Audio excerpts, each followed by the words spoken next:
So let's talk about the part of marketing that we don't address enough, I think, as business owners who've been in business for a while. It's the part where you keep chasing more leads, posting more content, showing up harder and louder and more consistently, and still sales feel slow. Your calendar's dry and you're tired, but instead of asking, how can I make this easier on myself? You start blaming the algorithm, your energy, or yourself, when the truth is, your content, it's solid. Your offer, it's amazing. But if the back end of your business is no longer working for you, you're going to keep spinning your wheels trying to outpost and out hustle and out create the problem that is not about effort at all. So, in this episode, I'm breaking down what actually shifted when I stopped trying to market my way out of burnout and started fixing the systems that were quietly sabotaging my conversions. Also, if you've ever wondered why things still feel hard, even though you've been in business long enough to know better, yeah, this episode is going to be for you. Welcome to the Revolutionary CEO Podcast, the space where women building solo businesses come to create marketing systems that honor their capacity, not exploit it. I'm your host, Letitia Lynch, marketing strategist, boy mom, and woman in pursuit of a life and business that actually feels good. If you've ever been sold the dream of freedom only to find yourself trapped in someone else's version of success, this podcast is your permission slip to do things differently. Every week, I'll share real strategies for sustainable marketing and lead generation that work with your energy, your priorities, and the season you're in. You'll hear behind-the-scenes breakdowns of what's working in my business and with my clients, plus bonus episodes answering real questions from Revolutionary Society members. And soon, you'll hear from other women entrepreneurs redefining success on their terms, protecting their peace, their joy, and their legacy while they build. This isn't hustle culture. This isn't survival mode. This is revolutionary leadership, marketing, messaging, and momentum that matches your ambition and your real life. Okay, now listen. What I'm walking you through today, this is the kind of work I have to constantly guide clients through in Revolutionary Society, and even when I'm with people for 5 days during the Lead Overflow Challenge, because when you're stuck in that cycle of I'm doing all the things, but no one's buying, the answer isn't posting more or tweaking your hook or chasing new leads every damn day. It's building systems that give your content somewhere to go, because if there's no strategy behind the scenes, even the best content will collect likes, not clients. And that's the difference inside Revolutionary Society. We don't build strategies that depend on hustle because you can't do it. We build marketing systems that sell with clarity and not chaos. So if the back end of your business is feeling like a junk drawer you're scared to open, then stay with me for this episode, but also check the link in the description because I want you to check out Revolutionary Society. So first, I want to unpack what we're talking about in this episode. So the first thing is why I paused content and started with my website. Second is how I used SEO to bring in aligned leads without lifting a finger. The next is the overlooked systems I audited, including old email sequences, and what I called core content and how I rebuilt mine across every platform. Why your top of funnel, aka lead magnet, might be attracting the wrong people. And these are the quiet changes that made the biggest impact on my conversion. So let's get into it. So first of all, let's talk about the actual things I did when I hit that moment of, I can't show up like this anymore. Not just because I didn't feel like it, of course, but because the way I was running my business just quite frankly, just wasn't sustainable anymore. And I've been talking to you about this for a while. I didn't want to rely on daily content, and I didn't want to keep pushing out new stuff every week just to stay visible.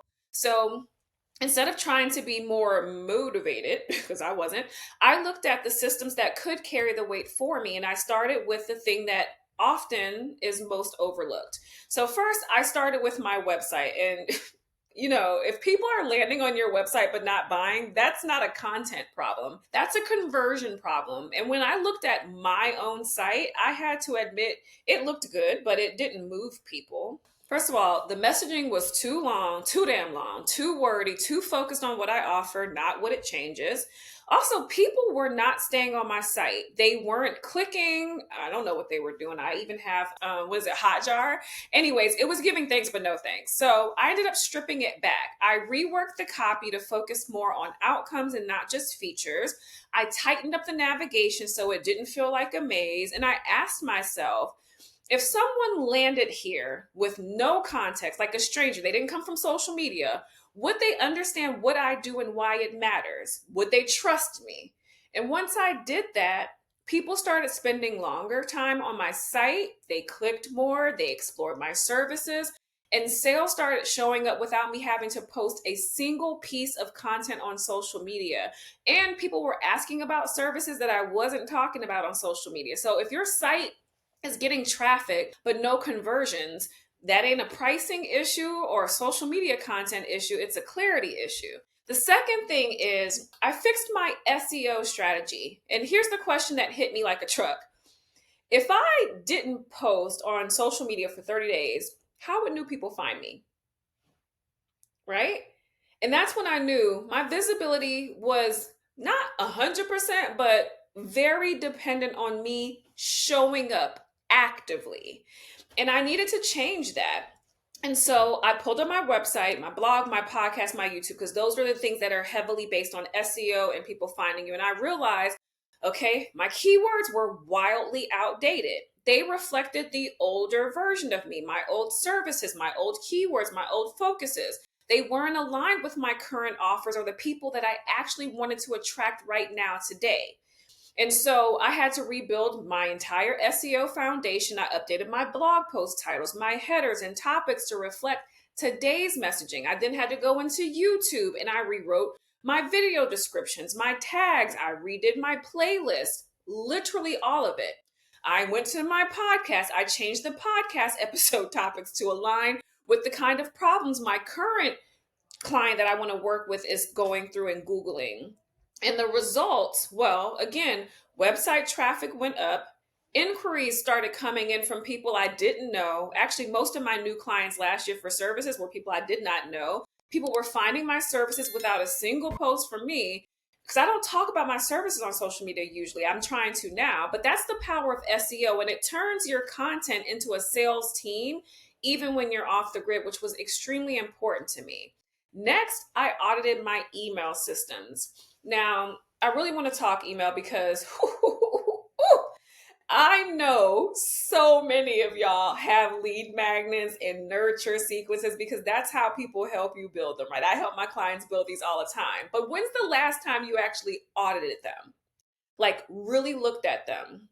When I looked at my shit, I found broken links, outdated call to actions, whole groups of people who never even got part of the sequence because of a bad tag or a filter. And I realized this is why people weren't converting. It wasn't that they weren't interested because they wouldn't have gotten it in the first place, right? If that, it's that they weren't being guided. So I ended up having to rebuild those systems. I updated copy to reflect my audience and where they actually are today. I shifted from here's what you get to here's what this changes. There were so many just updates that I just didn't think to do. I restructured the email timing so the pacing actually supported decision making instead of rushing it. I'm not going to act like it was fun. It's definitely not a glamorous process, but I'm telling you, it worked. Email isn't a one and done situation. It's one of the most powerful tools, but only if it's actually working. And it's something that you're going to have to audit and keep up with on a regular basis. Next, there's a next. I rebuilt my core content. I'm going to explain what I mean by that. I want to talk about your profiles, the stuff that people see before they ever hear your voice, your LinkedIn bio, your Instagram highlights, your pinned post, your Google My Business profile, your YouTube account, all of these things, all of this stuff that sits there that comes with these accounts is called core content. It's the digital front door of your business. And when I looked at mine, I mean, it was dusty, like 2019 dusty. So I updated mine. My LinkedIn About section needed to reflect my evolved message. My Instagram highlights, which were embarrassingly old, my pinned posts so that they told a story. Even my Facebook and Google My Business bios. I mean, because yeah, people do check those before buying. And I even started collecting more Google reviews because strangers trust stranger reviews. Think about how you buy. I don't buy nothing on Amazon without an Amazon review. Because the question I asked was simple. If someone found me today with zero context, they didn't come from social media, they weren't following me on Instagram or Threads, could they figure out who I helped and how to work with me within 90 seconds. And if the answer is no, the core content is costing you leads. Lastly, I upgraded my lead magnet. And let's be honest here. Sometimes your lead magnet is the real problem because first of all, I'm not going to act like mine. When I make lead magnets, they're solid. I have something called $1 million lead magnet. I teach people lead magnets. Yes, it was converting, but it was calling in the wrong people for where I am right now. Remember, I changed who I want to work with. And that misalignment was showing up everywhere in my list quality, my sales calls, my conversations, the people in my membership or working with me in one on one. So I stopped and asked, who do I actually want to work with? And what would that person need to see, learn, or understand to be ready to buy? And to do the work once they started buying from me, because that matters too for service providers. And so then I created a lead magnet around that. Not just something that gets downloads and gets people on my email list, but something that pre-qualifies and primes the right audience. So now my list is full of people who are closer to the buying decision, which has always been my point of making lead magnets. But also, when I make the offer, the alignment is there. They're the quality of people who do the kind of work that I want them to do and get results. You don't need more leads. Half the time, you just need better ones. And that starts with a lead magnet that filters, not just collects. By the way, if this is hitting and you're realizing, oh shit, my backend hasn't been updated as well since 2019 or however long it's been since you've changed. That's literally what we fix, even just at the start in Lead Overflow Challenge and Revolutionary Society. I help you stop scrambling for visibility and start building systems, specifically in Revolutionary Society, that quietly sell in the background. All you have to do is show up when you want and not when you have to. Both links are going to be in the show notes for you. And I want to bring this all the way home, okay? Because we talked about a lot today, and I shared a lot of what I had to do to get where I am. Because if you've been stuck in that loop of more leads, more content, more showing up, but nothing's shifting, here's what I want you to hear. The problem isn't that you're not working hard enough. It's that the infrastructure of your business hasn't caught up with the level of visibility that you already have. You've put out a lot of content. So here's exactly what I did to change that without posting more, launching more, or chasing more leads. I paused new content for a while and fixed what was already out there. I couldn't even think of new content when I was trying to figure myself and my business out anyway. Instead of scrambling to create more, I made the content I already had actually work much harder for me. Okay. I overhauled my website and my messaging by simplifying the words, making the outcomes clear, and created a site experience that actually moves people to take action, even strangers. I rebuilt my search engine optimization SEO strategy. I updated it on every SEO platform that I had, my blog, my podcast, my YouTube, my Google My Business listing, to reflect who I serve now and how I want to be discovered. I audited and fixed my email automations. I stopped letting broken sequences and outdated nurture emails quietly sabotage my sales behind the scenes because it was supposed to be helping me in the first place.